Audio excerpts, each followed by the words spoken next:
Hey guys, so today I am here to share with y'all my league starter, which is going to be the Acolyte of Chayula Hollow Palm Monk. And this is definitely 100% certified to be a banger, not copium, not bait, gonna be one of the best builds in the league. Well, not really. There is still a lot that we don't know about Hollow Palm and all the supports that go along with it. So this is pretty much just like a theory craft. And regardless, I am going to be playing this. We'll see how good it is. I am going to expect that leveling through the campaign is going to be fairly painless. But then once we hit the end game, we'll have to see how well it is going to scale.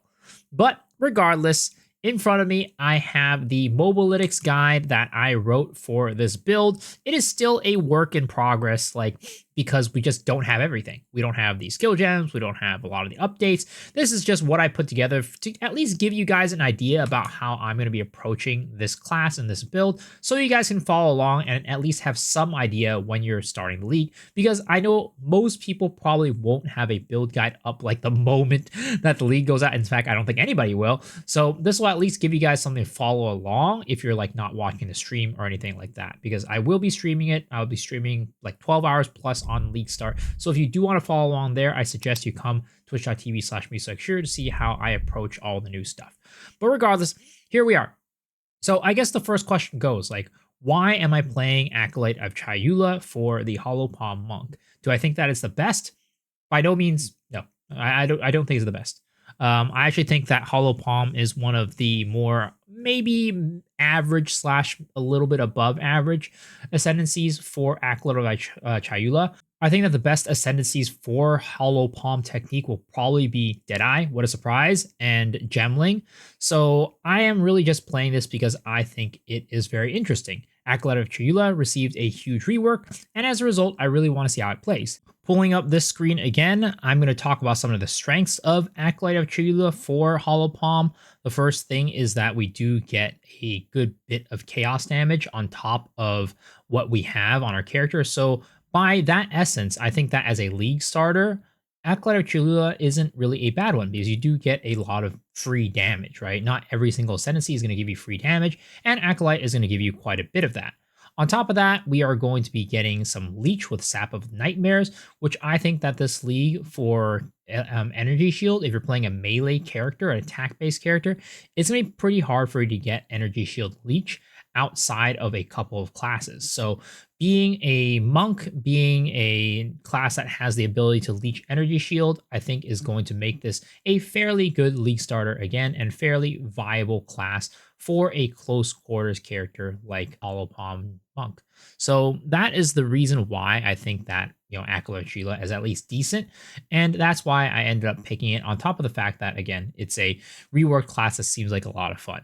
But the main reason why I am choosing Monk and Chayula as the starter is basically because it is the closest to Hollow Palm Technique on the tree. So you're going to be able to get to that as soon as possible, which is the goal of this build. Now, that is definitely not the best way to go. Like, if you want a smooth leveling experience, that might not be the best way to go, because in general, quarterstaffs don't really get a good skill until like level 22 with Stormwave. Before then, you're kind of struggling. But in my opinion, I want to get to the Hollow Palm Technique as early and as soon as possible, which is at level 13. That is why we're going the route that we're going right now. Again, if you want a smooth experience, probably don't do that. But if you want to have fun with some fisting action, be sure to follow along. So first off, we are starting off with spears as opposed to a quarterstaff, because spears, in my opinion, have a much better start to leveling compared to quarterstaff, especially because they nerf Frozen Locust in terms of its bossing capabilities. So what you're going to do is, for this build, you're going to go into the Clearfell encampment and you're going to buy a hardwood spear to be able to use Whirling Slash, which is the gem you're going to cut from Renly.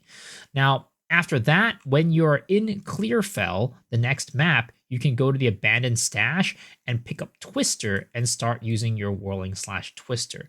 After that, you're going to go to Mudburrow and you're going to get the Frozen Locust from the Devourer to get your next uncut skill gem. And then you're going to start rolling from there, to be honest. Now, that is all the way up until you go to level 13, which is when you start getting Hollow Palm. Then you can start going into the more quarterstaff based abilities with things like Ice Strike, with things like Tempest Bell, Glacial Cascade, and they also reworked how Wind Blast and Vaulting Impact are going to work with Daze, and also Vaulting Impact does something called Break Stance, which allows you, I think, at least from the description that they had in the stream, to do damage, like more damage with smaller hits. So with that, we're going to be doing a lot of small hits with Ice Strike and Tempest Spell. So I hope that's going to be able to help us with our single target going forward.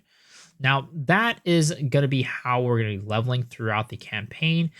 Starting from, again, level 13, we're going to go all the way to the end game using these abilities. Now, I chose to use Ice Strike as the main ability while leveling, and then eventually we shift over to Storm Wave. And in the end game, though, we still use Ice Strike for our single target. Single target options for this build, there are quite a few of them, because Hollow Palm isn't like I guess, it's not like a skill build, it's a play style, right? So you can use a lot of skills with it. I think in general, Ice Strike is gonna be one of the weaker ways to do it, but in like fantasy wise, right? It's the most fun and the coolest looking from what I can tell.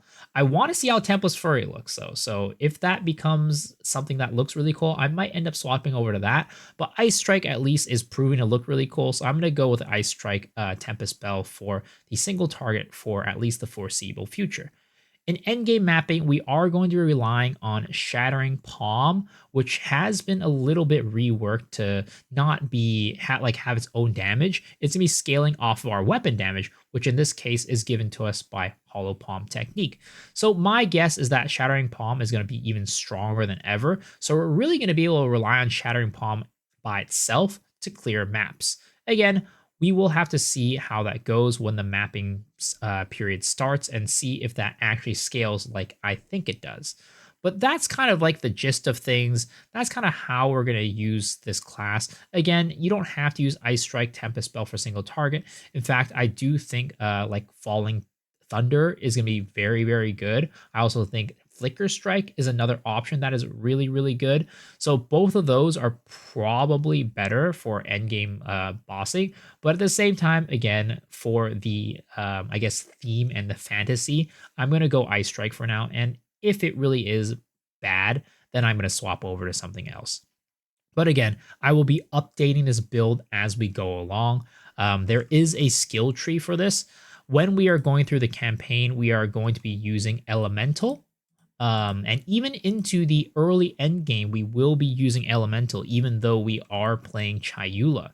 But eventually, when we are able to get the original Sin, we will be converting into full Chaos and taking full advantage of the Acolyte of Chayula abilities for Chaos.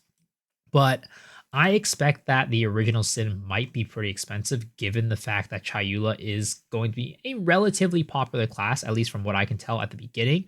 So we'll see how easy that is to obtain.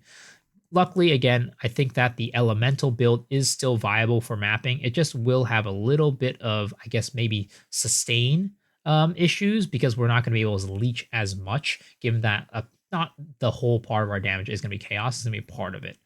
But yeah, we have the full leveling build guide that I have here, all the way from, Act 1 all the way up to Act 4 into the end game pre-original Sin, and also the post-original Sin tree.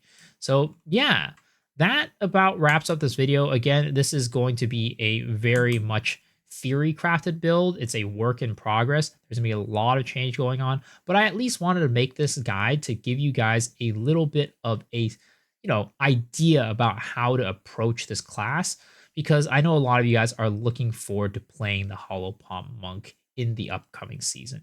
So hopefully y'all enjoyed this video. Let me know down in the comment section if you have any questions. And again, I will be league starting with this, so come hang out with me, twitch.tv/misoxshiru, if you want to see my journey and keep up with every single thing as I go through it. But until then, hopefully I see y'all on my stream, but if not, hopefully I see you guys on the next video. All right, guys, peace.